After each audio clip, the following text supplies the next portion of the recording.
मन लगाकर सुनिए दोस्तों, गौतम बुद्ध ने बहुत गहराई से कहा था, दुख तब सबसे ज्यादा पीड़ा देता है जब उसे समझा न जाए।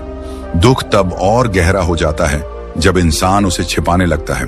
आज का इंसान भी यही कर रहा है, अपने दर्द को मुस्कान के पीछे छुपा रहा है, अपनी हार को व्यस्तता में दबा रहा है, अपनी थकान को सब ठीक है के वाक्य में लपेट रहा है। मनोविज्ञान कहता है कि जब कोई इंसान बार बार अपनी असली भावनाओं को दबाता है तो दिमाग एक नकाब पहनना सीख लेता है। यह नकाब धीरे धीरे आदत बन जाता है और फिर एक दिन ऐसा आता है जब इंसान खुद भी नहीं पहचान पाता कि वह सच में कैसा महसूस कर रहा है। मनोवैज्ञानिक इसे इमोशनल सप्रेशन कहते हैं, यानी भावनाओं को जबरदस्ती दबाना। बाहर से सब सामान्य, भीतर से सब अस्त व्यस्त। अमेरिका के प्रसिद्ध मनोवैज्ञानिक कार्ल रोजर्स कहते थे कि इंसान का सबसे बड़ा संघर्ष बाहर की दुनिया से नहीं, अपने भीतर की अस्वीकार की गई भावनाओं से होता है। जब इंसान खुद को यह कहने लगता है कि मुझे दर्द नहीं होना चाहिए, मुझे कमजोर नहीं लगना चाहिए, मुझे टूटना नहीं चाहिए, वहीं से अंदर की चीख शुरू हो जाती है। वह चीख बाहर नहीं निकलती, वह भीतर ही गूंजती रहती है। यही वह अवस्था है जिसे हम टूटे हुए इंसान की खामोश चीख कह सकते हैं। एक ऐसी चीख जो सुनाई नहीं देती लेकिन रातों की नींद छीन लेती है। एक ऐसी चीख जो शब्दों में नहीं उतरती लेकिन सीने पर बोझ बनकर बैठ जाती है। एक ऐसी चीख जो भीड़ में भी अकेला महसूस कराती है। गौतम बुद्ध ने दुख को दुश्मन नहीं माना था, उन्होंने दुख को शिक्षक कहा था। लेकिन आज का इंसान दुख को छिपाने की कोशिश करता है, उससे भागने की कोशिश करता है और यही भागना उसे और कमजोर बना देता है। जब कोई सुनने वाला नहीं होता तब इंसान खुद से भी बात करना बंद कर देता है। वह अपने ही मन की आवाज से डरने लगता है। मनोविज्ञान बताता है कि जब इंसान को लगता है कि कोई मुझे समझ नहीं सकता तो दिमाग एक खतरनाक निष्कर्ष निकाल लेता है, शायद मैं ही गलत हूं। यहीं से खुद पर भरोसा टूटने लगता है, यहीं से आत्मसंदेह जन्म लेता है, यहीं से हिम्मत की नींव हिलने लगती है। गौतम बुद्ध का पूरा जीवन इसी बात की मिसाल है कि बाहरी सुख या दुख नहीं बल्कि मन की स्थिति इंसान को तोड़ती या बनाती है। उन्होंने यह नहीं कहा कि जीवन में कठिनाइयां नहीं होंगी, उन्होंने यह कहा कि कठिनाइयों को देखने का नजरिया बदलो। लेकिन जब इंसान अंदर से थक चुका होता है तब नजरिया बदलना सबसे मुश्किल काम बन जाता है। मनोवैज्ञानिकों के अनुभव बताते हैं कि जो लोग बार बार कहते हैं मैं ठीक हूं, वे अक्सर सबसे ज्यादा टूटे हुए होते हैं, क्योंकि वे अपनी सच्ची स्थिति को स्वीकार नहीं कर पा रहे होते। दिमाग लगातार एक अभिनय करता रहता है और हर अभिनय ऊर्जा खाता है। धीरे धीरे ऊर्जा खत्म होती जाती है और इंसान कहता है अब मुझ में और ताकत नहीं बची। यहीं से दूसरा सच सामने आता है, हिम्मत टूटने का असली कारण। इंसान हार से नहीं टूटता, हार तो एक घटना है, एक पल है, एक स्थिति है। टूटन तब शुरू होती है जब उम्मीद टूट जाती है, जब दिमाग यह मान लेता है कि अब कुछ नहीं बचेगा। प्रसिद्ध न्यूरोसाइंटिस्ट विक्टर फ्रैंकल, जिन्होंने अत्यंत कठिन परिस्थितियां झेली थीं, कहते हैं इंसान सब कुछ सह सकता है अगर उसके पास जीने का अर्थ बचा हो। जैसे ही अर्थ खत्म होता है, जैसे ही उम्मीद का सूत्र टूटता है, इंसान अंदर से ढहने लगता है।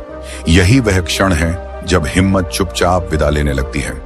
गौतम बुद्ध ने भी यही समझाया था। तृष्णा यानी उम्मीदों से चिपक जाना दुख का मूल है। जब उम्मीद किसी एक परिणाम से बन जाती है और वह परिणाम नहीं मिलता तो मन खुद को असफल घोषित कर देता है। यह असफलता वास्तविक नहीं होती, यह मानसिक होती है।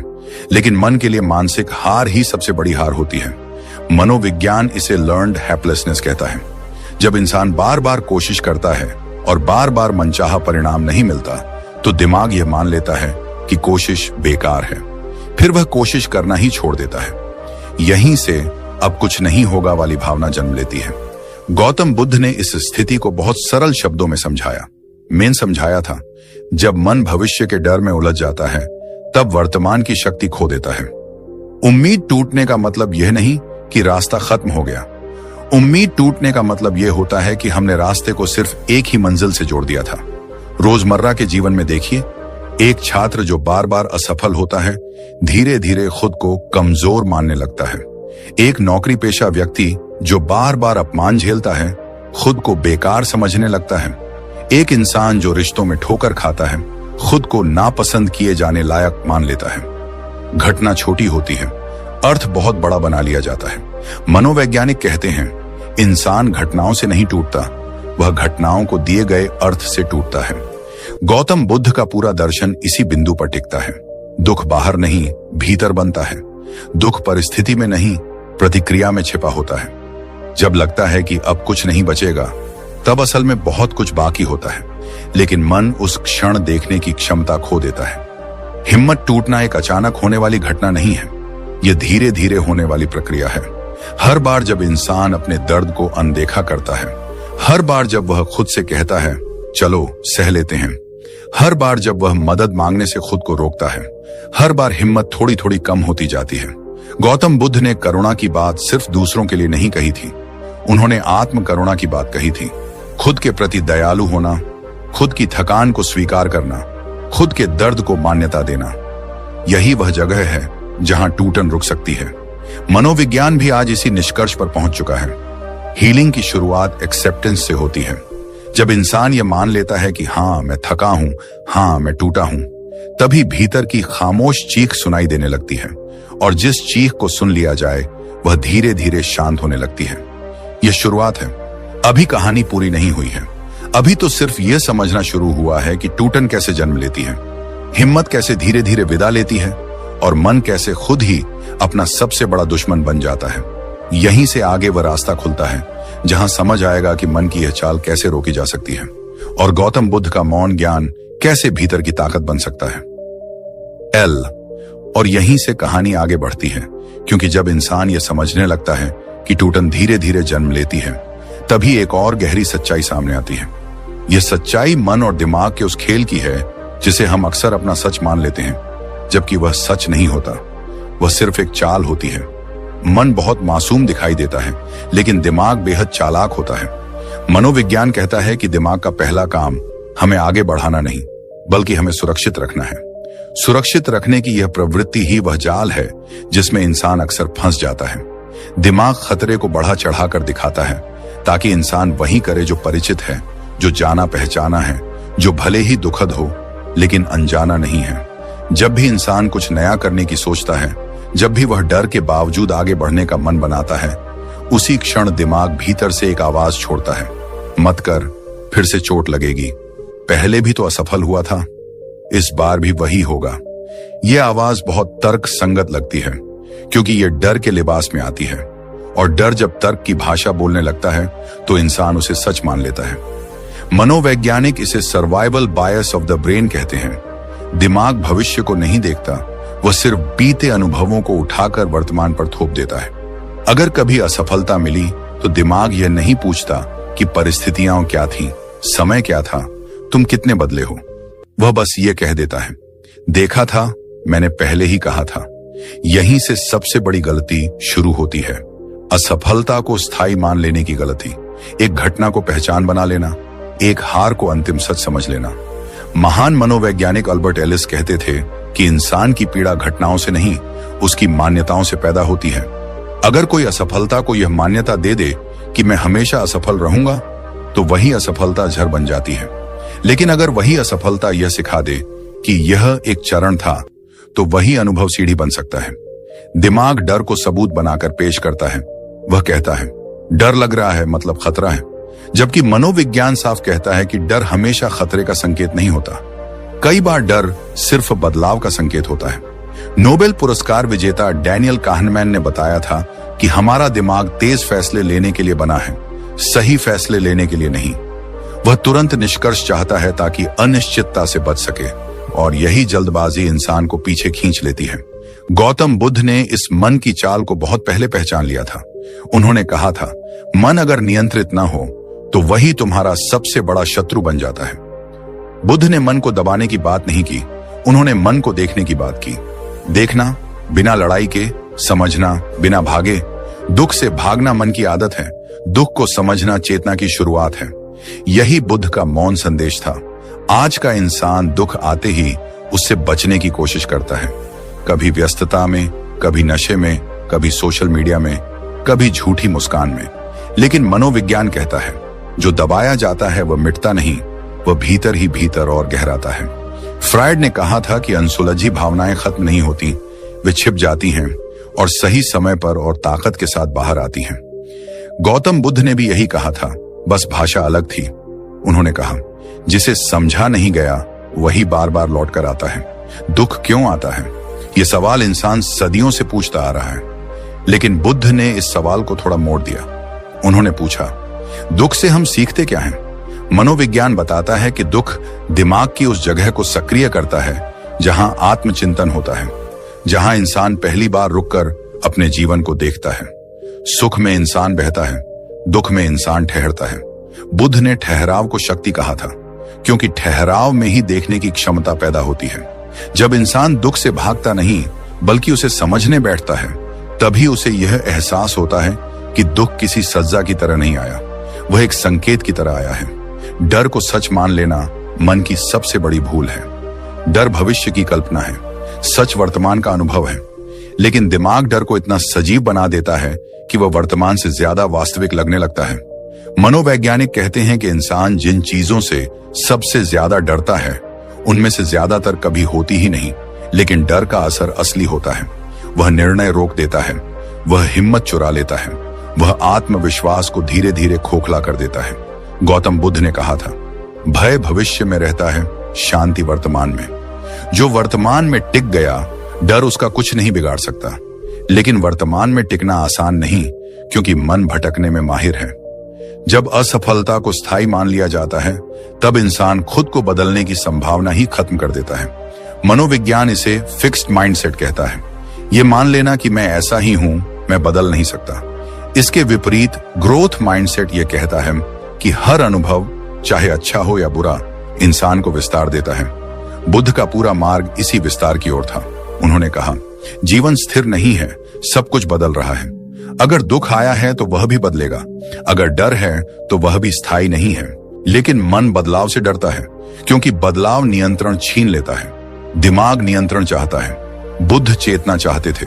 नियंत्रण का मतलब है भविष्य को पकड़ना, चेतना का मतलब है वर्तमान को जीना। जब इंसान डर को सच मान लेता है, तब वह अपनी ही कल्पना का कैदी बन जाता है। लेकिन जब वह डर को देखता है बिना उससे भागे, तब डर अपनी ताकत खो देता है। मनोविज्ञान और बुद्ध दोनों इसी बिंदु पर मिलते हैं।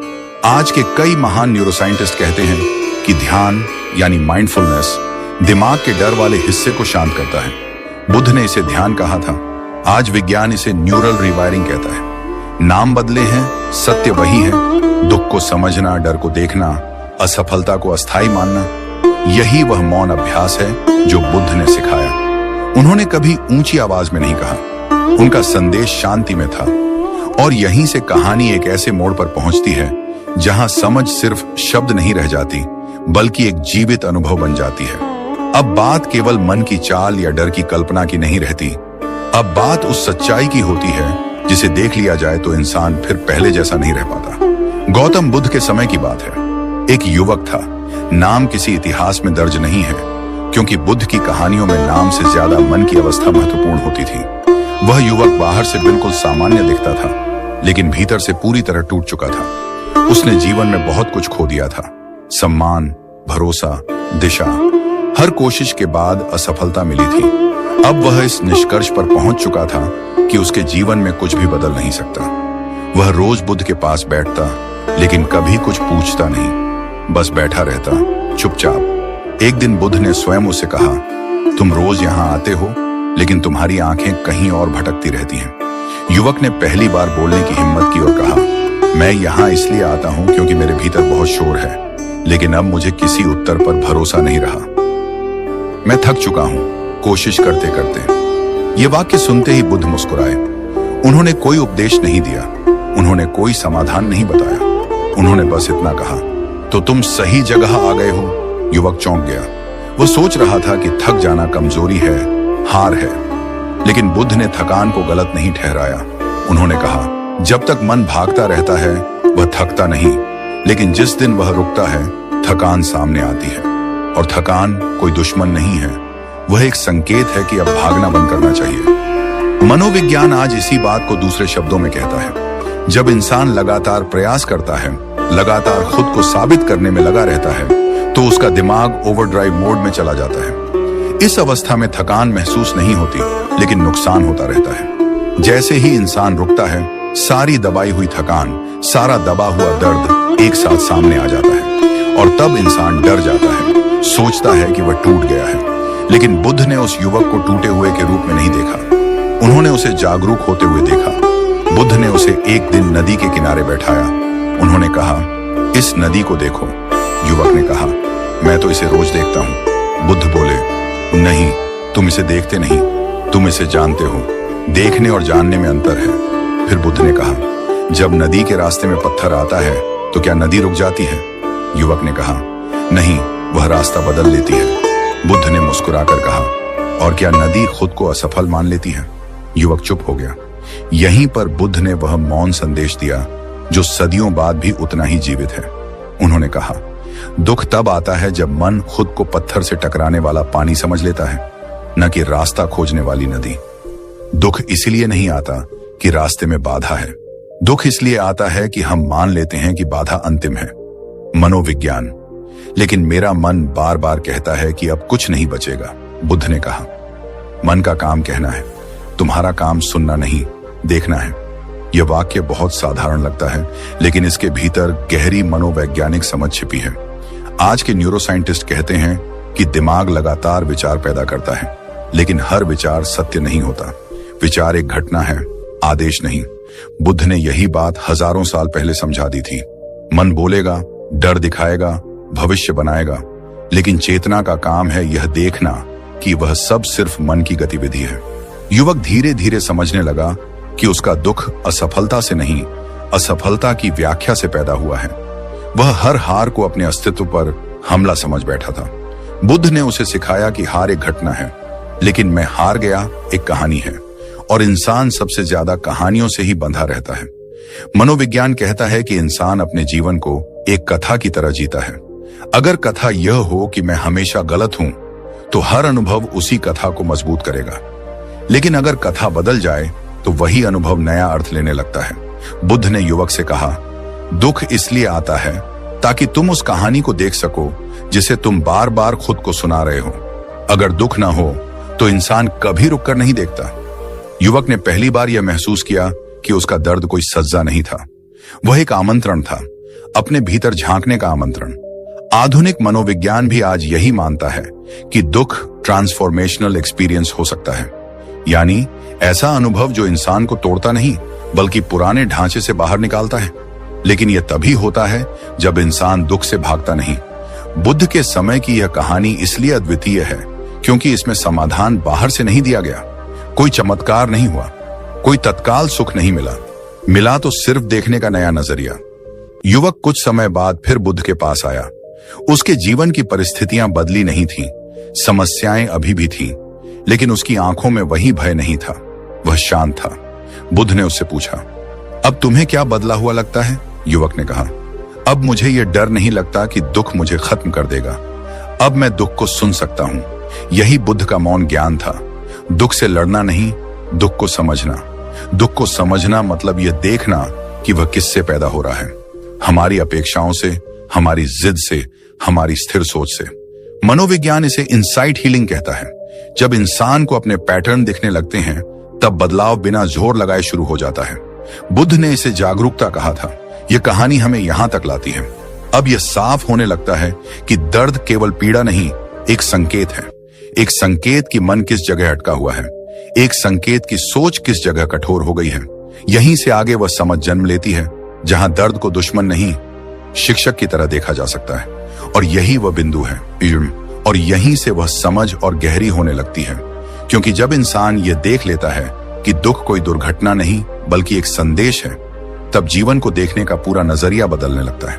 अब तक इंसान यही मानता आया है कि दर्द किसी गलती की सजा है, कि अगर जीवन में पीड़ा है तो शायद उसने कुछ गलत किया है, कि अगर बार बार चोट लग रही है तो शायद वह कमजोर है। लेकिन गौतम बुद्ध ने इस सोच को जड़ से हिला दिया था। बुद्ध ने कभी यह नहीं कहा कि जीवन न्याय करता है या दंड देता है। उन्होंने कहा कि जीवन बहता है और बहाव में जो टकराव आते हैं वे सजा नहीं होते, वे दिशा सूचक होते हैं। जैसे शरीर में दर्द होता है तो वह हमें बताता है कि कहीं चोट है, कहीं असंतुलन है। उसी तरह जीवन का दर्द भी हमें बताता है कि कहीं भीतर कुछ ऐसा है जो अब पुराने तरीके से नहीं चल सकता। मनोविज्ञान भी आज इसी निष्कर्ष पर पहुंचा है। आधुनिक वैज्ञानिक कहते हैं कि दर्द एक सिग्नल सिस्टम है। न्यूरोसाइंस बताता है कि अगर दर्द न हो तो इंसान शरीर को बचा ही नहीं पाएगा। जिन लोगों में दर्द महसूस करने की क्षमता नहीं होती, वे छोटी छोटी चोटों से भी गंभीर नुकसान झेल लेते हैं।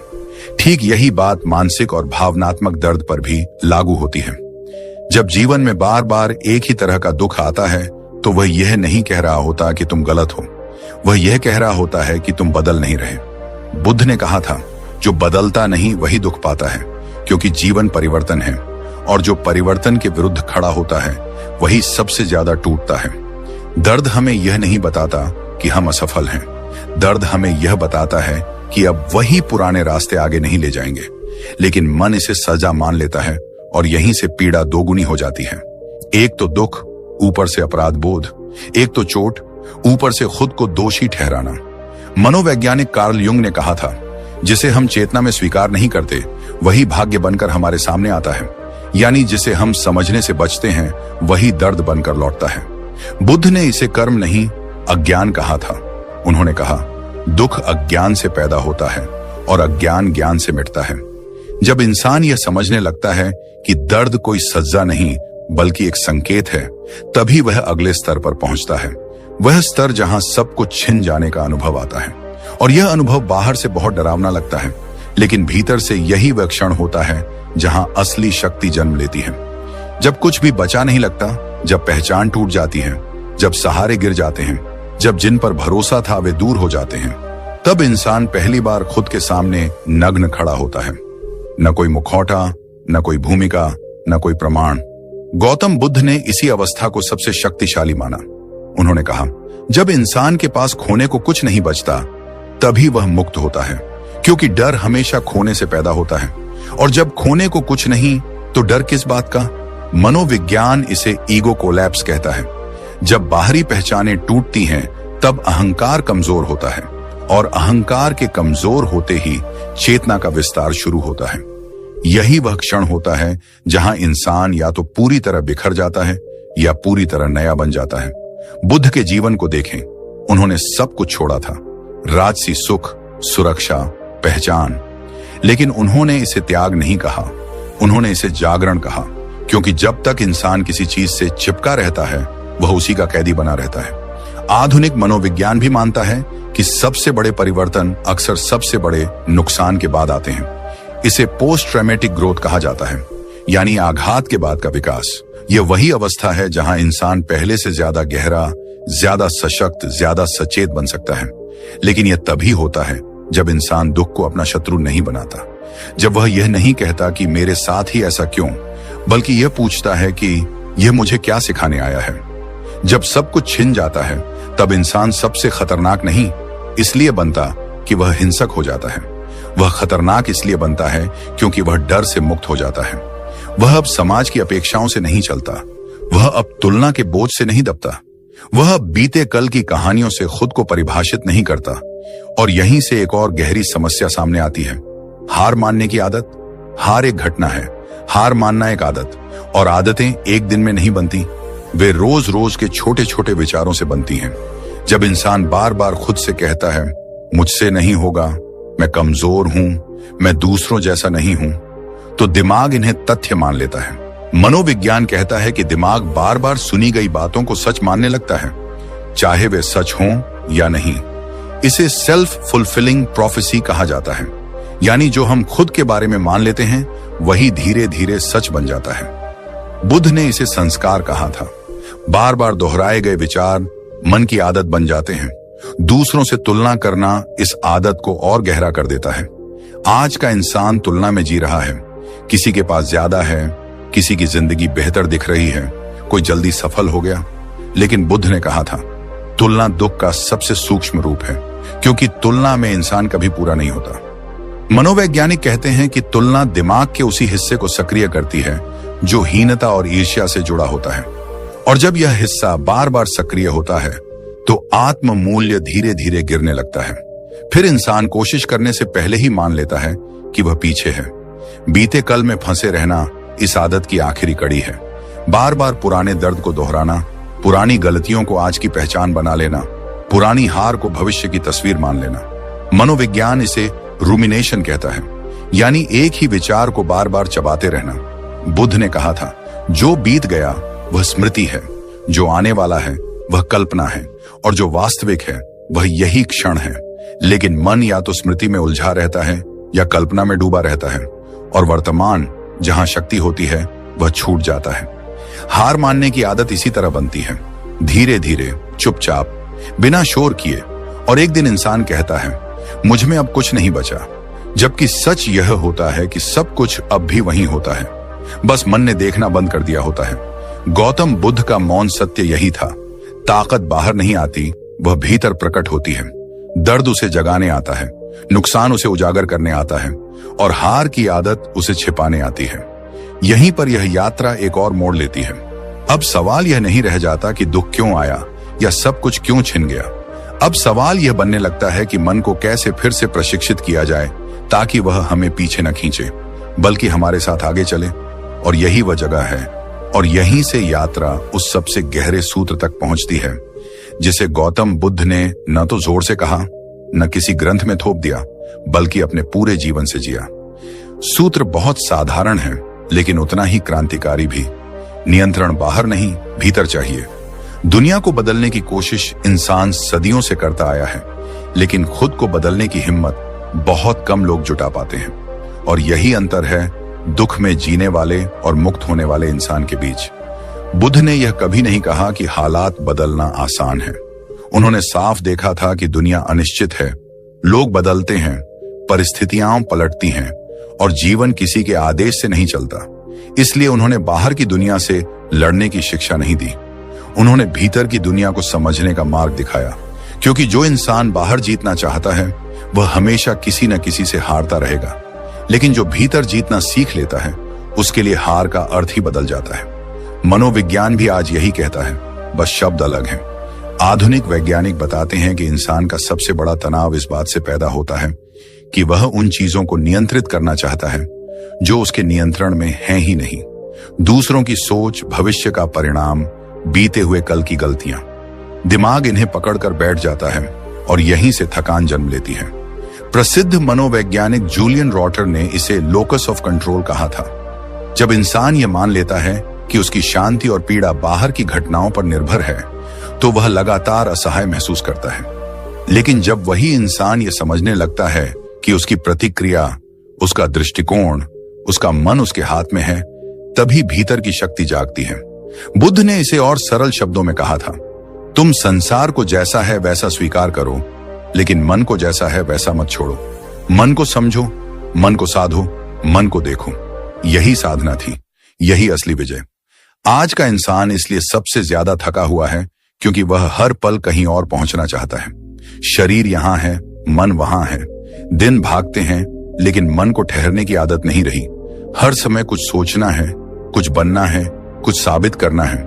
खामोशी अब खालीपन लगने लगी है। मनोविज्ञान बताता है कि लगातार सोचते रहना दिमाग को थका देता है। इसे कॉग्निटिव ओवरलोड कहा जाता है। जब दिमाग को विश्राम नहीं मिलता तो वह छोटी छोटी बातों को भी खतरा समझने लगता है। फिर हर समस्या पहाड़ लगने लगती है और इंसान कहता है, मैं अब और नहीं झेल सकता। बुद्ध ने इस थकान को बहुत पहले पहचान लिया था। उन्होंने कहा था, जो मन बिना रुके दौड़ता है वही सबसे पहले गिरता है। ठहराव कमजोरी नहीं है, ठहराव शक्ति का स्रोत है। आज का इंसान तुलना से भी थक चुका है। कोई आगे है, कोई पीछे, कोई ज्यादा कमा रहा है, कोई ज्यादा सराहा जा रहा है। यह तुलना मन को कभी आराम नहीं करने देती। हर पल यह एहसास दिलाती रहती है कि तुम पर्याप्त नहीं हो। मनोवैज्ञानिक कहते हैं कि तुलना आत्म मूल्य को अंदर से खोखला कर देती है, क्योंकि इंसान अपनी पूरी कहानी को किसी और के एक दृश्य से तुलना करने लगता है। बुद्ध ने कहा था, हर मन अपनी यात्रा पर है। दूसरों के रास्ते देखकर अपनी गति तय करना दुख को न्योता देना है। अपेक्षाओं का बोझ इस थकान को और बढ़ा देता है। खुद से, परिवार से, समाज से, हर किसी की एक सूची है कि इंसान को कैसा होना चाहिए। और जब इंसान उस सूची में फिट नहीं बैठता तो वह खुद को दोषी मानने लगता है। मनोविज्ञान इसे परफेक्शन फेटिज कहता है। हर चीज में परिपूर्ण होने की चाह इंसान को भीतर से तोड़ देती है। बुद्ध ने कहा था, अधूरापन ही जीवन की सच्चाई है। जो अधूरे को स्वीकार कर ले वही शांत होता है, और शांति यहीं से सबसे गहरा सत्य सामने आता है। जब मन शांत होता है, हार अपने आप हार जाती है। शांत मन का मतलब यह नहीं कि जीवन में समस्याएं नहीं होंगी। शांत मन का मतलब यह है कि समस्याएं मन को नियंत्रित नहीं करेंगी। मनोविज्ञान बताता है कि शांत अवस्था में दिमाग का वह हिस्सा सक्रिय होता है जो समाधान खोजता है। डरे हुए मन में दिमाग सिर्फ बचाव करता है, शांत मन में दिमाग रचना करता है। बुद्ध ने ध्यान को इसलिए महत्व दिया क्योंकि ध्यान मन को वर्तमान में लौट आता है। भविष्य का डर और अतीत का बोझ दोनों ढीले पड़ने लगते हैं। जब इंसान इस क्षण में टिक जाता है तो हार का विचार भी कमजोर पड़ जाता है, क्योंकि हार हमेशा भविष्य में होती है। इस पल में सिर्फ अनुभव होता है। ठहराव में ताकत जन्म लेती है।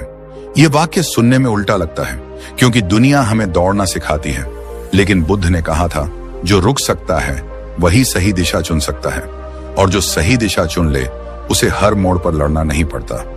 मनोवैज्ञानिक शोध बताते हैं कि जो लोग नियमित रूप से मन को शांत करने का अभ्यास करते हैं, वे असफलता के बाद जल्दी संभल जाते हैं। वे खुद को टूटे हुए नहीं मानते, वे अनुभव को सीख में बदल लेते हैं। यही वह अवस्था है जहां हार स्थायी नहीं रह जाती। बुद्ध का सबसे गहरा संदेश यही था, मन को जीतो, संसार अपने आप छोटा हो जाएगा। मन को समझो, डर अपने आप ढीला पड़ जाएगा। मन को शांत करो और जीवन फिर बोझ नहीं लगेगा। ये कोई चमत्कार नहीं है, ये कोई जादू नहीं है, ये एक अभ्यास है, हर दिन, हर क्षण, और यहीं से यह यात्रा अपने अंतिम पड़ाव की ओर बढ़ती है। अब सवाल यह नहीं रहा कि दुख क्यों है या थकान क्यों है। जहां मन ने यह समझना शुरू किया कि नियंत्रण बाहर नहीं बल्कि भीतर चाहिए, वहीं से बुद्ध का सबसे गहरा जीवन सूत्र जन्म लेता है। बुद्ध कभी यह नहीं कहते कि दुनिया को बदल दो, लोग बदल दो, या हालात तुम्हारे अनुसार झुक जाएंगे। बुद्ध जानते थे कि यह दुनिया अपनी गति से चलेगी, लोग अपने स्वभाव से चलेंगे और परिस्थितियां अपने नियम से आएंगी। लेकिन बुद्ध यह भी जानते थे कि जो व्यक्ति अपने भीतर की प्रतिक्रिया को जीत लेता है, वह किसी भी परिस्थिति से हारता नहीं।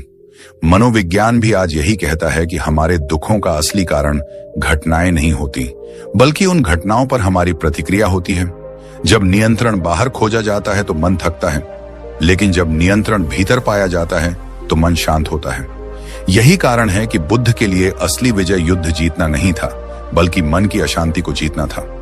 आज का इंसान हर दिन यही गलती दोहराता है कि वह हालात बदलने की कोशिश में खुद को खो देता है, जबकि बुद्ध कहते हैं कि खुद को बदलना ही सबसे बड़ा परिवर्तन है।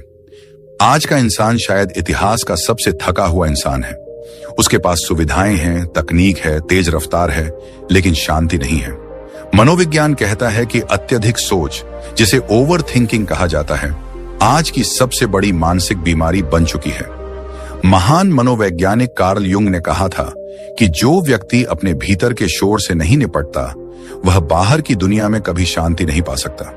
आज का मन हर समय भविष्य में जी रहा है, तुलना में जी रहा है, अपेक्षाओं में जी रहा है। वह भाग रहा है बिना यह जाने कि उसे कहां पहुंचना है। बुद्ध इसे ही दुख का मूल कारण बताते हैं। वे कहते हैं कि जब मन ठहरना भूल जाता है, तब जीवन बोझ बन जाता है। जब मन हर पल किसी और बनने की कोशिश करता है, तब वह खुद से दूर हो जाता है। यही थकान है, यही हार की शुरुआत है। लेकिन बुद्ध का सबसे गहरा संदेश यहीं से शुरू होता है। वे कहते हैं कि जब मन शांत होता है, तब हार अपने आप हार जाती है। शांत मन कभी जल्दी हार नहीं मानता, क्योंकि शांत मन को साबित करने की जरूरत नहीं होती। मनोविज्ञान भी बताता है कि जब व्यक्ति तनाव में होता है, तो उसका निर्णय लेने का हिस्सा कमजोर हो जाता है, और जब मन शांत होता है तो वही व्यक्ति असाधारण निर्णय लेने लगता है। ठहराव कमजोरी नहीं है, ठहराव शक्ति का जन्म स्थान है। बुद्ध के लिए मौन बोलने से ज्यादा ताकतवर था, क्योंकि मौन में ही मन अपनी सच्चाई से मिलता है। जो व्यक्ति अपने भीतर के शोर को शांत कर लेता है, उसे बाहर की दुनिया डरा नहीं सकती। और अब यह यात्रा पहुंचती है उस बिंदु पर जहां इंसान खुद से एक वादा करता है। यह वादा किसी और से नहीं, न समाज से, न परिस्थितियों से, बल्कि खुद से किया जाता है। आज नहीं तो कभी नहीं। यही वह क्षण होता है जहां भागने की आदत टूटती है। मनोविज्ञान कहता है कि हर बदलाव एक छोटे से निर्णय से शुरू होता है, लेकिन वह निर्णय भीतर से आना चाहिए। जब व्यक्ति यह तय कर लेता है कि वह अब अपने डर से भागेगा नहीं, तब डर अपनी शक्ति खो देता है। बुद्ध कहते हैं कि गिरना जीवन का नियम है, लेकिन गिरकर खड़े होना चेतना का चुनाव है। यही वह क्षण होता है जब इंसान तय करता है कि चाहे कितनी बार गिरे, वह खड़ा होना छोड़ेगा नहीं। यह निर्णय कोई जोश नहीं, कोई भावुकता नहीं, बल्कि भीतर की जागरूकता से पैदा होता है। और फिर अंत में आता है वह मौन संवाद, जो शब्दों से नहीं, अनुभव से बोलता है। बुद्ध कहते हैं कि जो मन को जीत लेता है वह जीवन से कभी हारता नहीं। यह एक वाक्य नहीं, यह जीवन भर का साथ है। यह वह सत्य है जो व्यक्ति को फिर कभी पूरी तरह टूटने नहीं देता। जब भी हिम्मत टूटे, जब भी लगे कि अब आगे नहीं बढ़ सकते, तब बस ये याद रखना कि जीवन तुम्हें तोड़ने नहीं, जगाने आया है। यह दर्द कोई अंत नहीं, यह एक संकेत है कि तुम्हारे भीतर कुछ नया जन्म लेने वाला है। और इसी मौन में यह चैनल भी अपनी बात कहता है। यह चैनल केवल वीडियो नहीं है, यह उन लोगों के लिए है जो चुपचाप लड़ रहे हैं, जिनकी लड़ाई कोई नहीं देखता, जिनकी पीड़ा पर कोई ताली नहीं बजाता।